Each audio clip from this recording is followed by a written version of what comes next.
Bonjour et bienvenue dans Travailler avec le Divin, le podcast pour les femmes qui allient business et guidance divine. Je suis Valérie Chanudet, canal, accompagnante spirituelle et formatrice.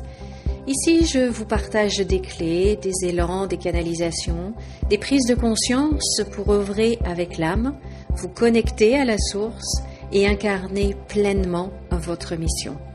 Merci d'être ici. Installez-vous, ouvrez votre cœur et laissez la vibration faire son œuvre.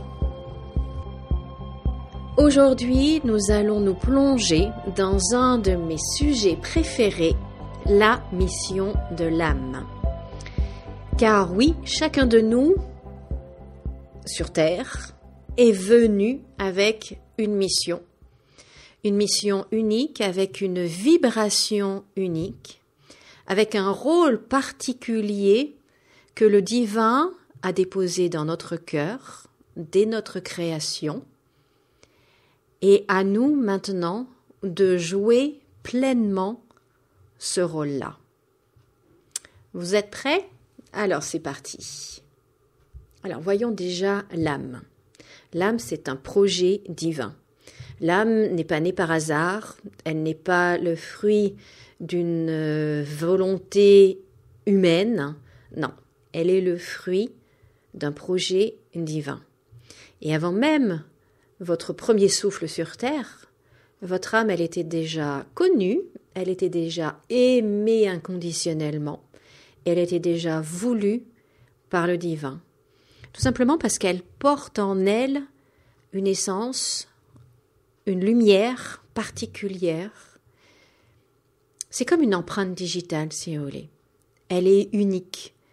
Votre âme est absolument unique et personne d'autre n'a la même. Et personne d'autre, aucune autre âme, ne peut la remplacer. Et cette empreinte, c'est la mission de votre âme. Et cette mission, elle vient colorer toutes les expériences de votre vie et elle vient donner un sens profond à votre existence.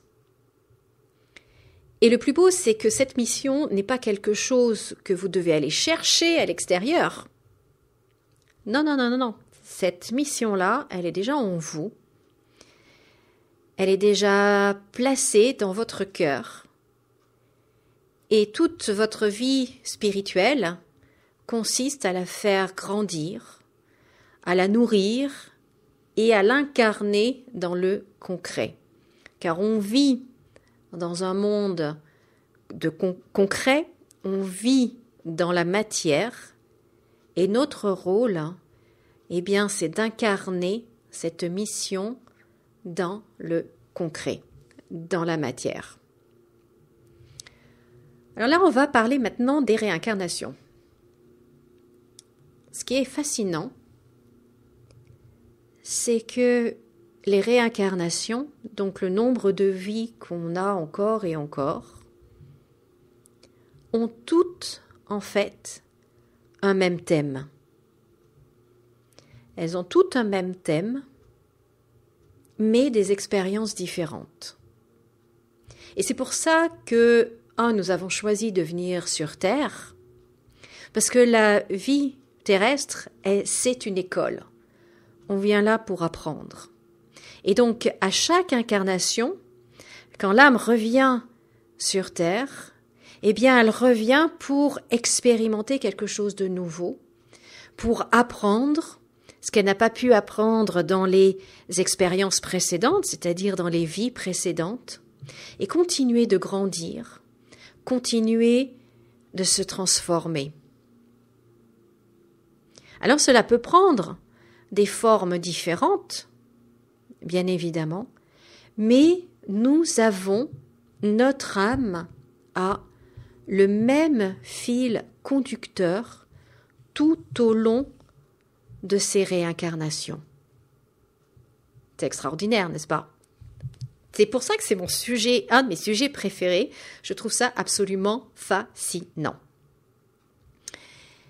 Et donc, il y a toujours ce fil conducteur, ce fil invisible, si vous voulez, mais qui est bien là. Et c'est ça la mission profonde de notre âme. Et peu importe le pays, peu importe la culture, peu importe l'époque, peu importe la famille, votre âme continue toujours à marcher dans la même direction. Alors certes, parfois elle trébuche, parfois elle tombe et elle s'égratigne. Parfois aussi elle s'élève. Mais elle garde toujours le même cap. Et cette fidélité au projet divin est ce qui fait la beauté de notre chemin. Puisque rien n'est perdu. Rien n'est perdu. Les expériences s'accumulent et notre mission se construit vie après vie à partir de toutes ces expériences-là. Donc rien n'est perdu. Aucune vie n'est perdue. On est sur Terre, dans cette merveilleuse école. Donc ce ne sont que des leçons à apprendre. Il n'y a pas de perte, il n'y a pas de gâchis. Ce sont que des leçons à apprendre. Voyons maintenant les grandes missions d'âme. On peut les classer dans 8 grandes catégories, 8 grandes familles, si vous voulez. Chacune de ces catégories porte ses propres qualités, ses propres dons, ses propres forces uniques. Il n'y a pas de meilleure famille que d'autres, pas du tout.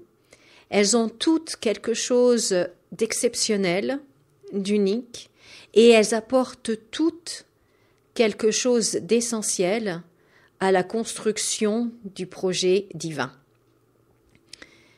Alors certaines âmes, par exemple, sont venues pour exprimer, pour enseigner. D'autres sont venus pour créer, pour construire, pour bâtir. D'autres sont venus pour apporter la sagesse universelle, la sagesse divine. Et il n'y a pas de catégorie de familles meilleures que d'autres. Pas du tout. Elles ont toutes leur importance et elles sont toutes essentielles. Elles font partie du grand plan divin. Alors, je vais vous donner un exemple. Moi, ma mission d'âme est liée à la communication. Ce podcast n'existe pas pour rien, en fait. Mon âme est venue pour transmettre. Le rôle de mon âme est de transmettre des savoirs, de transmettre des informations, d'utiliser les mots, que ce soit par écrit ou que ce soit verbalement, peu importe, mais mon âme est venue transmettre, est venue toucher les autres, toucher le cœur, toucher l'âme des autres personnes par les mots. Voyez, par exemple. Donc, au travers de mes incarnations, eh bien, mon rôle est de développer ces dons-là et de mettre ces dons-là de communication au service du divin, pour donc éclairer les autres, pour inspirer, pour partager des connaissances.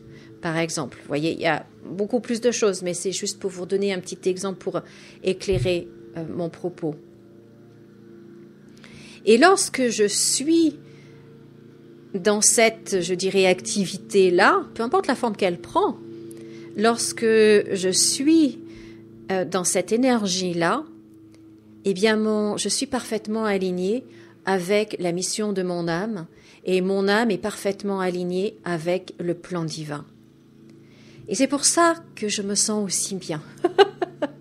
Et c'est pour ça qu'il y a cette vibration, il y a ce quelque chose en plus qui est là et qui me porte, parce que je suis parfaitement alignée, parfaitement en accord avec le plan divin.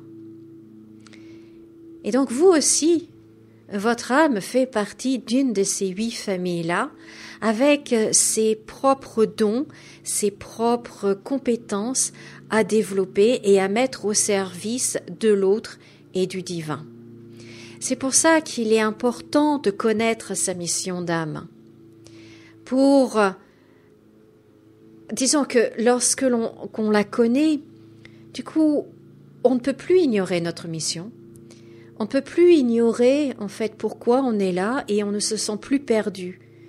On sait où on va.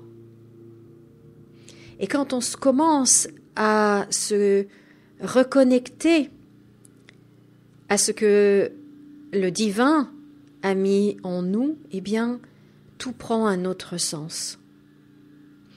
Et la mission, ce n'est pas une obligation, ce n'est pas une charge lourde à porter. C'est au contraire, c'est, je dirais, c'est une grâce. C'est l'épanouissement, c'est vraiment un chemin d'épanouissement.